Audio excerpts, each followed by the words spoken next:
ஒரு குடும்பத்தில் ஒற்றுமையே இல்லாத சூழலாக இருக்கிற போது அவள்கிட்ட போய் நம்ம ஒரு தடவையாவது கேட்கணும், முயற்சி பண்ணணும்.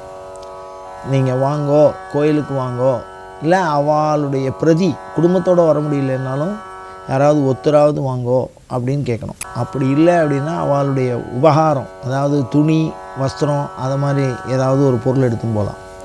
அதையும் இல்லை, அவள்கிட்டேருந்து ஒரு ரூபா பணம் வாங்கிக்கலாம், ஒரு காசு. அதாவது குடும்பத்துக்கு எல்லாருமே ஆளுக்கு தலைக்கட்டு வரின்னு போடுவா அந்த காலத்துல எல்லாம். எல்லாரும் அந்த வரியை கொடுத்தாலே அவள் வந்ததாக அர்த்தம். ஆனால் குலதெய்வ பூசணைங்கிறது எல்லாரும் ஒத்துமையாக இருந்து அனைத்து குடும்பத்தில் உள்ளவாலும் வரணும். அதுக்கு ஒரு சாக்கே சொல்லக்கூடாது. அதுவே பாவம்னு சொல்லி துன்பத்தை தரும், இல்லைன்னா நல்லது கெடும். வரக்கூடிய நல்லதை தடுத்து விட்டுரும் இந்த சாமியோட அனுகிரகம் இல்லைன்னா. நாமளே ஒரு நல்ல ஒரு பெரிய உத்தியோகம் கிடைக்க போகிறது, நிறைய பணம் கிடைக்குமா தடுத்து விட்டுருவோம். குலதெய்வத்துக்கு அவ்வளோ வல்லமை இருக்குது. அது ஒரு நல்லது ஏன் அது நம்ம அடைய வாய்ப்பு இருந்து நம்ம ஏன் அதை அடையாமல் இருக்கணும்? அதனால் முடிஞ்ச வரைக்கும் அனைவரையும் இணைத்து அந்த குலதெய்வ பூசணையை செய்ய முயல வேண்டும்.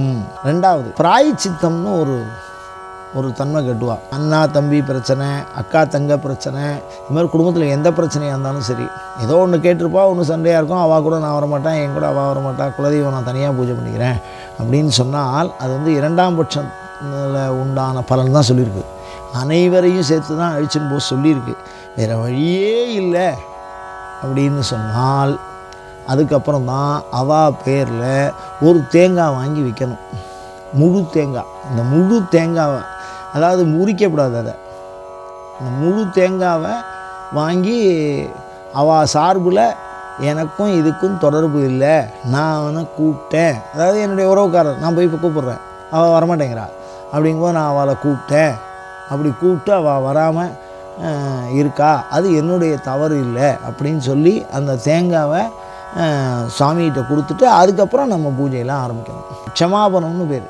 க்ஷமாபணம், என்னை மன்னிச்சிரு, நான் அவளை கூப்பிட்டேன். ஆனால் கூப்பிட்டுருக்குறோம், அவள்கிட்ட போய் நம்ம நம்மளுடைய சுய கௌரவத்தை விட்டுட்டு கேட்கணும். நான் குலதெய்வத்துக்கு போகிறேன், நீங்கள் வாங்கோ, நமக்குள்ளே எந்த பிரச்சனையாக இருக்கட்டும் அதெல்லாம் நம்ம அப்புறம் தீர்த்துக்கலாம், கோயிலுக்குள்ளே போய் சாமி கும்பிட்டு வந்துடுவோம், மற்றபடி வேறு எதுவும் நம்ம பண்ண வேண்டாம் அப்படிங்கிற ஒரு ஒற்றுமை அங்கே வந்தால் அதுவே அனுகிரகத்துக்கு உண்டான வழியை செய்யும். ஆனால் எல்லாரும் போகிறது தான் நல்லது. குலதெய்வத்துக்கு நான் வரலேன்னு சொன்னால் அது கண்டிப்பாக எந்த விஷயமாக இருந்தாலும் சரி ஒரு நல்ல பாதுகாப்பை நம்ம இழக்கிறோம்.